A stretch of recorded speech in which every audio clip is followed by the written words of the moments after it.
안녕하세요. 뉴스반장입니다. 문재인 똑똑히 보거라. 설령 이 자리에 와서 바이러스가 감염되어서 내가 생명이 끝난다 할지라도 우리는 조국 대한민국을 지켜낼 것입니다. 오늘도 저를 이 자리에 못 나오게 하려고 중국 우한 바이러스를 우리 교회에다가 테러를 했습니다. 바이러스 균을 우리 교회 모임에다 갖다 부어버렸습니다. 혹시 전염이 될 수도 있겠지요. 그래도 필요 없어요. 우리는 병 걸려 죽어도 괜찮아. 그리고 오히려 이런 예배에 참여하면 성령의 불이 떨어지기 때문에 걸렸던 병도 낫는다고요. 나 이렇게 멀쩡하게 생겼는데 나는 열도 안 올라요. 나는 병에 대한 증상이 전혀 없어요. 그런데 정강훈 목사를 격리 대상으로 정했다고 통보를 했습니다. 이놈들이. 여러분 그냥 물어보겠습니다. 받아들여야 되겠습니까? 부정선거가 모자라서 검찰까지 장악한 이 세력들, 이제 대한민국을 통째로 집어삼켜서 저 김정은에게 주려 하고 있습니다. 여러분, 그런데 이게 어떤 일입니까? 멀쩡한 사랑제일교회에서 갑자기 코로나 환자가 나왔다고 합니다. 여러분, 사랑제일교회는 제가 6개월 이상 가수합니다.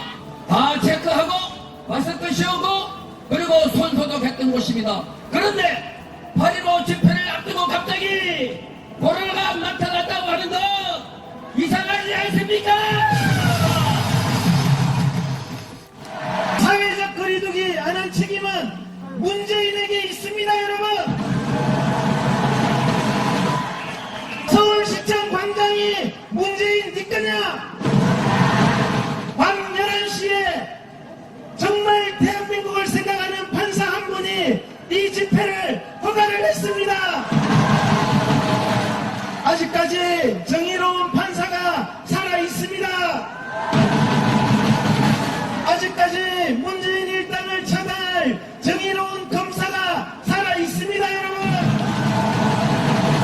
이 서울 시내에 계엄령을 선포해서 모든 집회를 금지한 문재인, 민주주의를 말살한 문재인, 4.19 때 모든 시민들이 이 광화문 일대를 가득 메워서 당시 4.19 혁명을 일으켰던 것입니다. 여러분, 저항하지 못한 북한이 공산화됐습니다. 저항하지 못한 중국이 공산화됐습니다. 야외 집회에서는 확진자가 전파된 사례가 한 명도 없습니다. 지난 8.15 광복절 집회에 나온 전광훈 목사, 성창경 KBS 공영노조 위원장, 이동욱 경기도 의사회 회장의 발언이었습니다.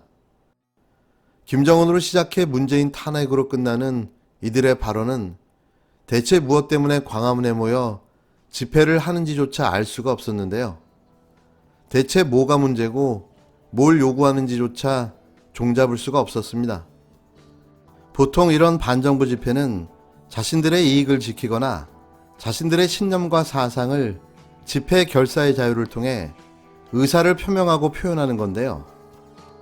묻지도 따지지도 않고 진행된 문재인 탄핵 집회의 이유는 그냥 싫어서인 걸로 보여집니다. 여기까지는 이해해 보도록 노력하겠습니다. 물론 이해가 잘 안 되지만 말이죠. 그냥 싫을 수도 있죠. 그게 민주주의니까요. 그런데 말입니다. 이런 코로나 상황에서 자신들의 싫음을 표현하고자 온 국민이 최선의 노력을 다해 지켜온 방역을 무너뜨려도 되는 건가요? 그 표현이 국민의 생명과 안전보다 더 중요한가요? 이런 걸 집단 이기주의라고 하죠. 자신들의 목적을 위해서 타인에게 피해를 주는 집단의 행동. 저는 이들의 이번 행동은 반드시 그 책임을 물어야 한다고 생각합니다. 그리고 국민의 이름으로 반드시 그 죗값을 물도록 만들어야 할 것입니다. 정광훈이 이끄는 사랑제일교회 관련 확진자가 하루 만에 200명 가까이가 늘었습니다. 검사를 받은 교인 4명 중 1명이 양성 판정을 받았는데요. 25% 확진율을 보이고 있는 거죠. 이건 지난 신천지 때보다 훨씬 높은 감염률을 보이고 있는 건데요. 실로 충격적이지 않을 수가 없습니다. 정부와 서울시는 정광훈을 감염병 관리법 위반 혐의로 고발했고 검찰은 보석 취소를 검토하고 있는데요. 사랑제일교회 정광훈 씨는 자가격리 대상이었지만 15일 서울 광화문 집회 연단에 올랐습니다. 연단에 오른 그는 턱에 걸쳤던 마스크까지 벗어던지기도 했는데요. 서울시가 자가격리를 당부한 4천여 명의 신도중 일부도 집회에 참석했고 교회 관계자는 코로나19 검사를 만류하기도 했습니다.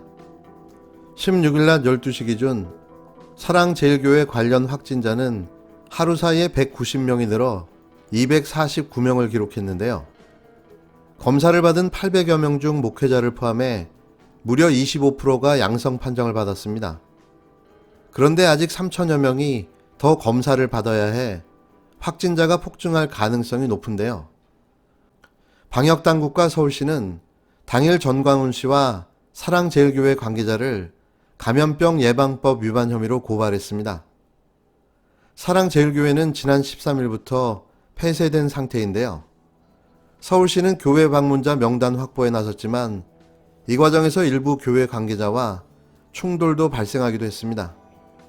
전광훈의 보석을 취소하고 재수감해달라고 촉구하는 청와대 국민청원에는 10만 명이 넘게 동의했는데요. 전광훈 씨는 광화문 집회 등에서 특정 정당 지지를 호소한 혐의로 지난 3월 구속 기소됐다가 위법한 집회나 시위에 참석하지 않는다는 조건으로 지난 4월 풀려났습니다. 검찰은 전광훈 씨에 대한 보석 취소를 청구했고 구속 여부는 아직까지 검토 중인 것으로 알려졌는데요. 같은 날 광화문 집회에 미래통합당 현역 의원도 자리했던 것으로 확인됐습니다. 코로나 전염 우려 속에 열린 광화문 집회에 홍문표 미래통합당 의원이 참석한 사실이 뒤늦게 알려졌는데요. 현역 의원의 집회 참여는 홍 의원이 유일했습니다. 홍 의원은 지역구 주민들에게 잠시 인사를 하기 위해 10분가량 머물렀을 뿐이라며 공개 발언도 하지 않았다고 말했는데요. 통합당에선 김진표 민경욱 전 의원도 집회에 참여했습니다. 이 정권 이제 머지않았습니다. 이 사악한 사회주의 독재 정권 끝장내야 하지 않겠습니까? 김 전 의원은 연설 이후엔 마스크를 내린 상태로 지지자들과 인사를 나누기도 했는데요. 민 전 의원도 이번 총선은 부정선거라는 주장을 이어갔습니다. 이들의 집회 참여는 중도 외연 확장을 위해 보수 집회에 참여하지 않는 최근 당 지도부의 전략과도 맞지 않는 행보인데요. 이에 배준영 대변인은 15일 광화문 집회와 관련해 코로나19 방역을 위해 모든 국민은 정부의 방역 대책에 적극적으로 협조해야 한다며 집회 주최 측 참여 인사들을 에둘러 비판했습니다. 일명 선긋기를 하고 나선 거죠.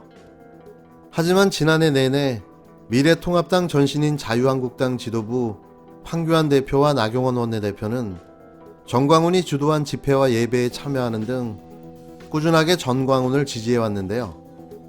지금 와서 선긋기를 한다고 이 모든 책임에서 자유로울 수는 없는 거죠.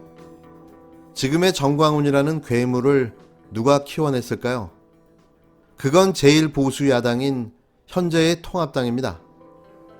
이제와 그걸 부정할 수는 없는데요. 간만에 올랐던 지지율이 떨어지는 건 시간 문제인 거죠. 당신들이 키워낸 이 괴물이 대한민국을 좀먹고 있습니다.